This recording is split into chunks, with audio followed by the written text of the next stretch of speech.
किसी गांव में एक नन्हा सा मिर्चू बॉय रहता था। वो सब्ज रंग का था, छोटा मगर बहुत तेज। उसकी शरारतों से सब घबराते थे, क्योंकि जहां जाता वहां तेजी फैला देता था। मगर मिर्चू बॉय के दिल में एक सवाल था। लोग मुझे खाकर क्यों पानी ढूंढने लगते हैं? क्या मैं सबके लिए तकलीफ दे हूँ? एक दिन उसने अपनी अहमियत जानने का फैसला किया। वो बागीचे से निकलकर गांव की गलियों में जा पहुंचा। वहां उसकी मुलाकात आलू अंकल, टमाटर चाचा और धनिया आंटी से हुई।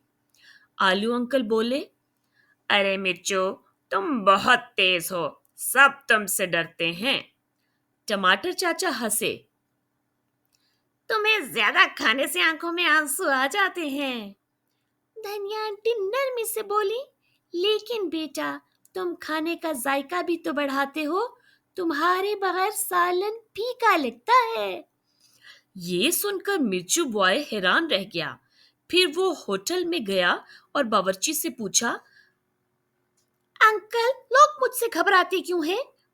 बावर्ची मुस्कुराकर बोला, बेटा, अगर तुम ज्यादा हो जाओ तो खाने में तेजी बढ़ जाती है, जो सबको पसंद नहीं आती। लेकिन अगर मुनासिब मिकदार में हो तो तुम खाने को मजेदार बना देते हो। ये सुनकर मिर्चू बॉय खुश हो गया।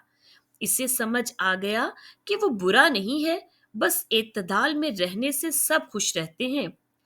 इस कहानी से हमें ये सबक मिलता है, जिंदगी में हर चीज की अपनी जगह और अहमियत होती है, मगर हद से ज्यादा कुछ भी हो नुकसानदेह हो सकता है।